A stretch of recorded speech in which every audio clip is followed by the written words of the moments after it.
Okay. Think it'll work? Yeah, do you need more than one so you can do them evenly? These aren't the right studs. What?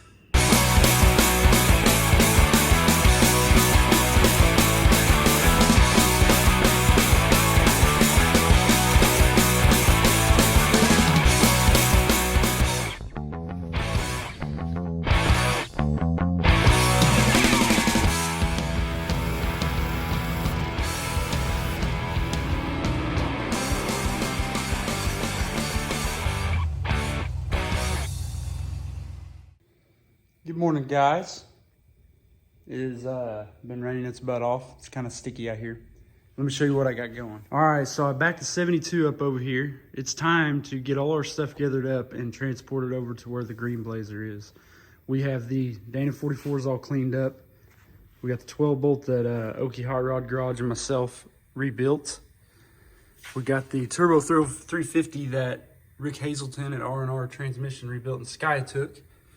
Got the 208 transfer case that I got off Marketplace. Some odds and ends there. The brake drums and the shoes and everything.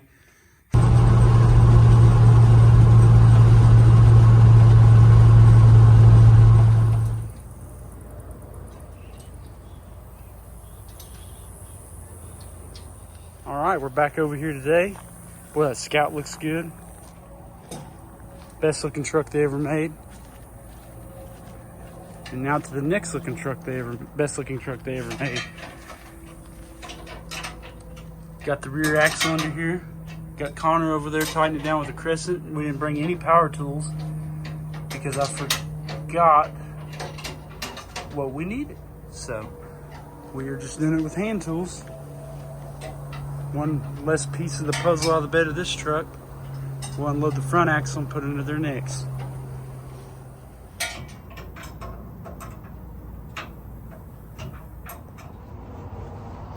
Hey, what's going on? So, back over here on the Blazer.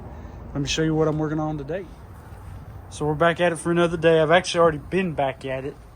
I got this side of the brake shoes put on. I got the brake lines hooked back up. But I've kind of got a problem over here. Well, hold on.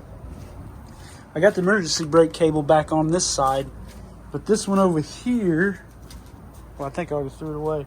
Anyways, the cables came apart on the end. The cable itself, it's like a winch cable that unbraids, and it jabbed in my thumb, so I had to order a new emergency brake cable for this side, so I can't put that together until then. So I started up here in the front, and I started putting the U-bolts and the original springs back on, but on this part of the case, I don't know if you can see it real well, it's got a hump. It takes a longer U-bolt on this side than it does this side. So, I don't know why I don't have that. So I'm just going to go down and have a brand new one made by Tulsa Spring and Brake. I'll just do that in the morning. But I went ahead and got the other side hooked up, and then I got the wrong bolts. So I got new bolts for the spring eyes and everything, and that way I can hang it up. Then I also got new rotors, and I had to replace one of the bearings in there, and I'll show you why. All right, so you're probably asking yourself, well, what has he got going on the front? Well, these are the actual hubs that go on the front. The lockout goes on, your bearing packs go in there. Well, I cleaned the original bearings up, and as you can tell, they got some water damage in them. Well, these weren't actually ran because the races are still perfect. It's just they had water from this being an open frame sitting out in the weather. So you can see what it did, and obviously you can see that's not going to work. So I went down and I bought a new bearing that matches it. But you're probably asking yourself, well, why don't I change all of them? Well, let me show you why I don't change all of them. Because back in the old days, well, I want you to see something right there. Made in the USA. Okay? This, you don't know where it came from. Well, the reason why I try to use as much original stuff, especially when it's in good shape, aside from the rust, and had this not gotten rusted, it'd be just fine. Better metal. Okay? These days we're having problems with cheaper things being made, and I'm sure this was made overseas. But this is a genuine, from the 70s, US made bearing. So I tried to keep as much of this stuff as I can you know, if it's in good shape. But obviously you can tell that would have just eaten itself alive. So, but I don't have new seals. They're supposed to come in this evening, and that other emergency brake cable. So, but another neat thing is these hubs, they press into the rotor on these, or maybe it goes the other opposite way. I think because I had to get all new studs. I think we're gonna have to press them in there, and then they're gonna press into that. But yeah, because I had to take a punch and a big hammer and beat these apart and get the old ones off, and I've already cleaned them up and blasted them off and everything. So we're gonna go ahead and try to put this mess together, and then hopefully in the morning I'll get a new U-bolt for that front axle. I got bolts, so we'll get all this hung up. So for right now, we'll just store my parts inside the old Camaro here. And yeah, so I'd like to get that hung up in there, so I might try to hang that up and put the rotors together, and then we'll pick up tomorrow. So you got your studs here, and you can see I got the holes lined up. So I'm gonna drop them in there, and I'm gonna drive them all in. You can use a punch, or I'm gonna use a hammer and then use a sledge to hit that hammer and drive them bad boys in. If you watched my previous video, it's the same thing I done when I was working on the motorhome. So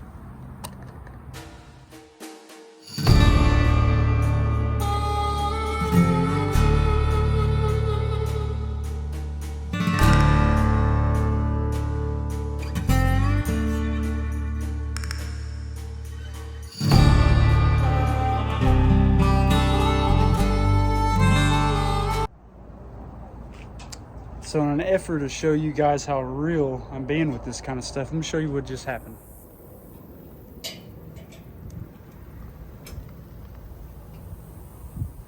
So I've done this before and put studs in. You guys seen me drive them in the other one. But as you can see, each one of these studs, as I drove them in with a hammer on a piece of wood, as I've done before, cracked every edge of that. Well, it didn't crack that one, but yeah, it cracked every one of them. So what a way to waste about $70. So I'm guessing I'm going to get a new rotor, and I'm going to try to find a press and press these in, maybe, because it seems kind of, I don't know, I've done this before and this has never happened. So maybe it goes back to what I was saying about the bearings. Maybe these rotors just aren't really made that well, but just trying to be real with you guys. We all make mistakes. Look at my handiwork, Matt. Tell me what you think. Looks pretty good. Yeah, besides the big old cracks. Yowza. You know, you sure messed something up. It's cracked all the way through. That's what the I'm bolt saying. holes. Yeah, I don't understand. Dude, yeah, you really screwed that up. Well, and I just got done with the motorhome. I put all new studs in that one when we worked on it, and I beat the crap out of that with that sledgehammer on the bed of that truck, and I had a piece of wood, a soft hammer, and everything. That's one-ton stuff. I guess. This ain't. We'll see. Once that rotor's on there, it's gonna be too big. So I don't think that's gonna work. Not with that attitude. We can try. I'm gonna open the box. No, I think you're right. Yeah, I think it's going to be too big of a diameter. Well, is it going to... No, not quite. So we just grind the inside of this tool out. Yeah. Yeah, it's not going to work. Almost. Okay. Think it'll work? Yeah, do you need more than one so you can do them evenly? These aren't the right studs. What? Well, those are studs that are on a Blazer. I just took those off a Blazer, so I think you've got the wrong studs. That's why it's breaking them. They're too big around. Because it works on this one? Yeah, look here. So these are the studs we were... Oh, God, dude, that's why it's broke. Look at that. Yeah, that's huge. Holy shit. See, okay. I that's told why you I don't thought listen. it was bigger. Okay, this is why you don't listen to the people at the parts counter, because these are what they pulled up for 73 K5. Yeah, K30. Now let's go look at the frame. Match it up with that one. Okay. That's the original 73 studs. Where's your fly? I've got one right here. See, that way these people can know I'm an idiot and don't do as I do. Like what you would put on a 3/4 ton or something. Yeah. These are way too big. Look at that. These are the actual. Yeah, those are huge. You gotta be shitting me. Yep. So yeah, I didn't check. That was my doing of not checking. I feel better now. Now I know we can draw. They look like something. Half 20. That is not what you want. 7/16 should be, and I didn't check it. That's my fault. Yeah, because a 7/16 is what, like a car or I believe like a Blazer or a half-ton pickup. So 1/2 inch 20, I bet, is 3/4. There's a 1 ton right there. I think these are bigger. Think so? I don't know. Well, who knows if this axle's even from this? Yeah. Well, I guess the front, 57. the fronts are. See, that's totally different. Not quite. Look at that. Oh, bust one of them off there. Let's check it.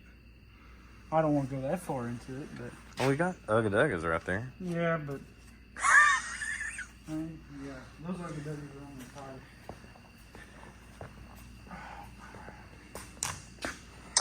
I'm an idiot. It happens. And you can see, yeah, definitely, because it goes. Well, that's what I was thinking, because I was trying everything I could think of to figure out how you're going to press it in that, then take that and press it on top of that. It'll break this cast. Yeah. On here, you know. What is this even? I don't think this is cast. It's like super soft though. Yeah, it is cast iron. So yeah, that wasn't making any sense to me why that would do that. So yeah, I'll be done. Well, I'll get some more stuff tomorrow. I gotta get a U-bolt made.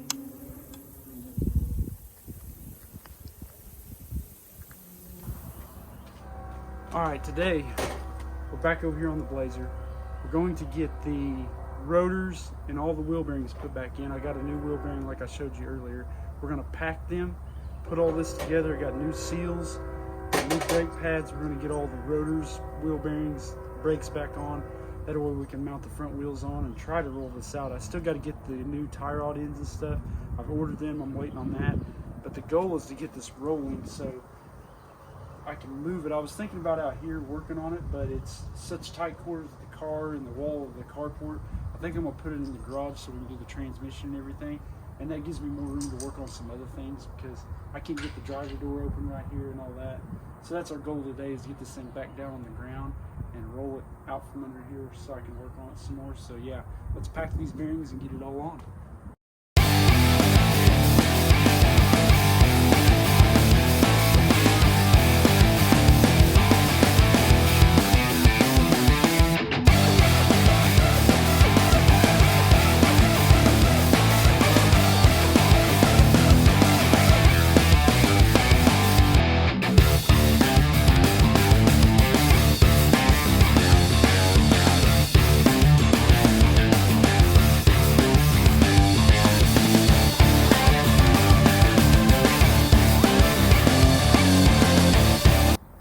All right, now that we got all our wheel bearings packed, we're going to install our seals and get the other one out of the box. But we'll take those and a piece of wood and drive those in. Then it's time to put these bad boys on. Okay, so what we've got, the whole rotor's gonna slide up on here. You have one bearing that rides back here. You got another bearing that rides on the front. Well, once it's on there, you have both of these little nuts right here that go on to hold the bearing. This first one tightens up on the inside or the outside bearing here and puts the preload on it. So you'll tighten that up to where you have just enough drag on your bearings to get the preload right. And this little guy right here will go on there, and it's got a notch, if you see right here, that it goes in to help lock it in. So once that goes on there, that tab will go on, and then if you see here, there's a little hole. Some of them have that, some of them don't. That will go on there, and once you get that tightened in the right spot, it'll lock that in there and keep that from backing off. Then this one here goes on, and this is the one, once you get that started, once I get it started, there we go. You tighten that up. Once that's set and has the preload, then this one tightens up, and you use this special socket I've got here. If you see right inside there, it's got those little notches, and they fit in these notches. You'll tighten that up and it'll lock that down where this bearing can't move, and it pushes them together and sets the preload, and that one tightens up against it to lock it down. Then your lockout goes in on this side right here, and when you turn it on and off, it'll lock in on that. So that's what that does, and that's what we're going to do right now. Let's put all that together.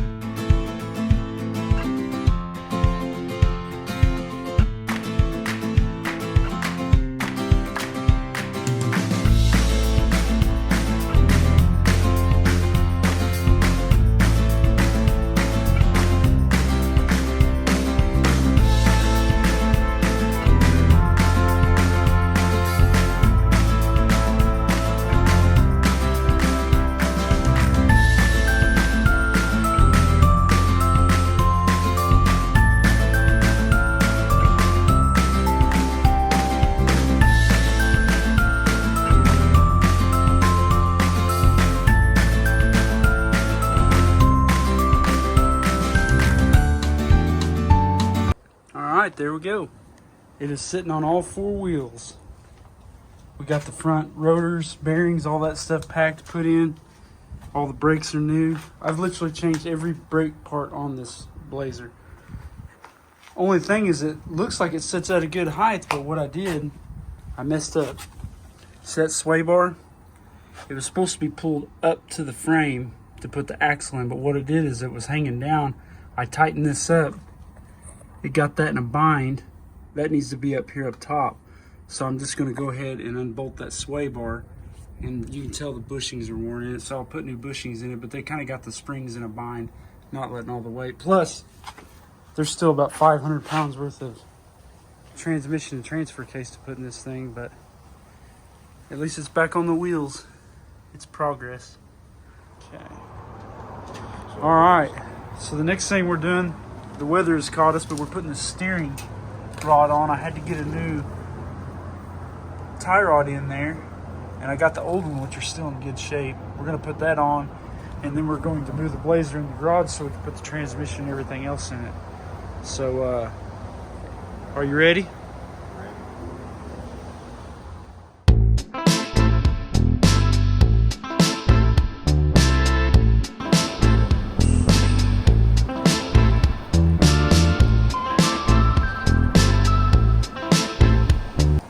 Holy crap, we got this beast pushed in here.